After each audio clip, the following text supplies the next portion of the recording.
Israel Adesanya versus Nassourdine Imavov is happening. Now, who's going to win this fight? Well, first of all, who's going to win this fight? Let's take a look at their latest performances, in which Israel Adesanya fought Sean Strickland, in which Sean Strickland dropped and put a lot of punishment on Israel Adesanya in round one. Adesanya back to his feet.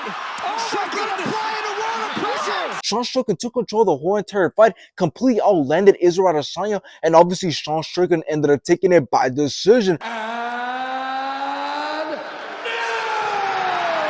And after this, Sean Strickland went on to fight Dricus du Plessis, in which both started off great until Dricus du Plessis rocked and got Israel Adesanya in a rear naked choke and made him tap in round 4. Now let's take a look at Nassoudine's latest performances, in which he fought Jerry Cannonier, in which both went back and forth, both had some great shots and kicks until Nassourdine rocked and put a lot of punishment on Jerry Cannonier, and the rest enough to stop the fight in round 4, but it was an early stoppage. Nassourdine Imavov really breaks through.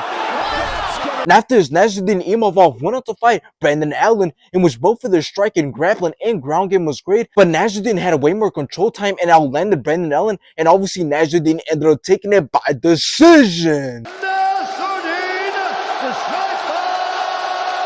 Now, this fight is going to be a crazy fight, but it's also going to be an important fight because this time we're going to be seeing Israel Adesanya fight on a UFC fight night, and this time it will be a non-title fight, which is weird to see because we haven't seen this since 2019, which sounds bad, but at least they gave him a pretty good, credible opponent since Nassourdine Imavov is way younger, being 29 years old, and he's in the top 5, and he has fought and beaten some good and well-known fighters. But at the same time, we do have to realize that this may be the downfall of Israel Adesanya if he can't come out on top. And I say that this may be the downfall of Israel Adesanya because he's on a 2-fight losing streak, which, yes, those 2 losses were against the 2 best guys in the division, with Sean Strickland being a former champion and Dricus du Plessis being the current champion. But in those 2 fights, we've seen that Israel Adesanya has been getting worse and worse. It looks as if he lost motivation to compete at the highest level, kind of like Alexander Volkanovski. But now the real question is, does Israel Adesanya actually lose this fight? Well, it all truly depends on Israel Adesanya because we know what Nassourdine Imavov has to offer, and we know that he's going to perform. So it all depends on Israel Adesanya if he's going to perform the way he needs to. But let's say that we get the old Israel Adesanya, the Israel Adesanya that we're used to seeing. Well, then I'm confident that Israel Adesanya will have no problem standing in front of Nassourdine Imavov